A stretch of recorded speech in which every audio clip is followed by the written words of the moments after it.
Okay, I'm going to answer that question about the shoulder blade. I'm going to put this, it's better with a piece of paper. Okay, put this here.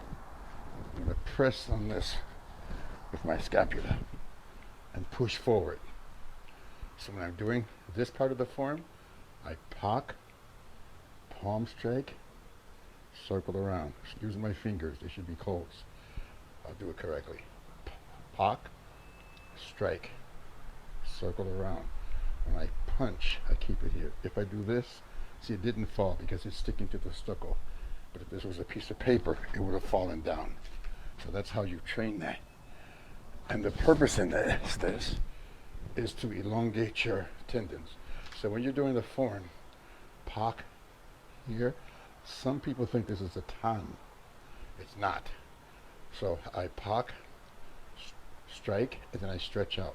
So I'm trying to touch the houses across the street with my arms are bent a lot, so it should be locked out. You see a little bend in my arm?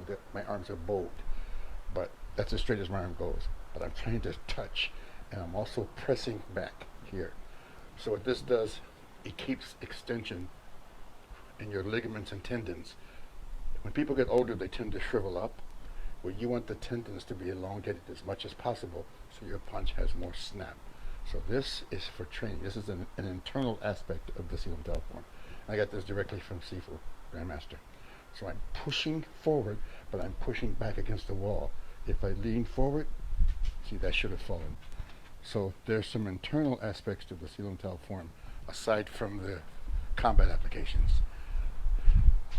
So remember, when you're doing that pock or the punches in the form, wow, it looks kind of pixel because of the light. So when I pock, strike, I'm stretching right now. So right now I'm pushing my shoulder blade against an imaginary wall behind me, and I'm trying to touch something far in front of me. So I'm elongating my ligaments and tendons. So that's what that's for. And another reason to hold your shoulder back, if I hold my arm out, and you can see I lose the connection between my limb and my torso if I do this. So if someone grabs me, they can pull me around. But if I keep this back and they pull me, they take the whole unit. Okay? And that's used if you do a lopsao against someone who's stronger than you. You need to have the shoulder blade locked back. Now, see, these are flexible arms, but say they weren't. Now, if I want to do a bong and the person's weaker than me, I can move the limb. See how the arm moves? I'll use this arm. See, the arm is moving. But what if this was static? It wouldn't move. I can't move the person, but I can push myself into position. So when you lop, if you do a center line lop, you want to have your shoulder blade back, not out here. So I chun lop using the whole torso. Okay, so that's one of the reasons you do that. Also for stretching the ligaments and tendons. Ligaments and tendons can't stretch too much. They can only go so many centimeters or something. You can't do a long stretch, but you can maintain the flexibility in your ligaments and tendons. I think this is an example of Bruce Lee doing an interview for, I think it was for the Kato rule.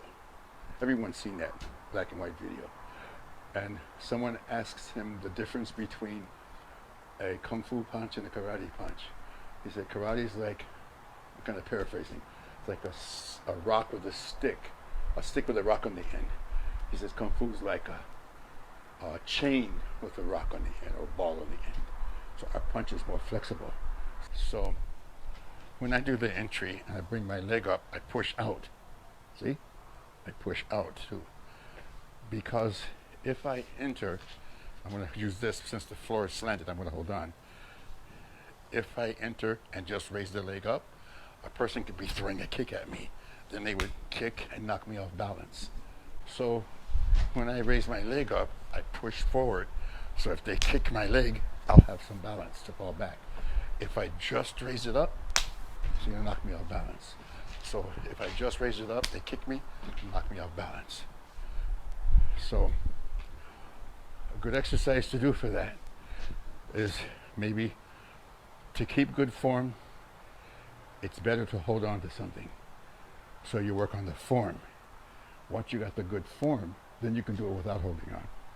And especially in this instance, this floor is slanted, so I'm going to hold on. So bring the leg up, push out with the heel. See? See? Push out with the hip, my bad. Push out with the hip. So from here, I raise up, push out, thrust the hip out. So when I do the entry, it's out. So I go here, push out a little bit. So in case they kick you, you have some structure. They won't just be floating in the air. Sifu entered, push, and then step to the side. That one I showed you from that seminar in Toronto with Sifu Kennedy, at Sifu Kennedy School. So just to explain that. So he did the entry and then step to the side and lopped, whatever technique he did.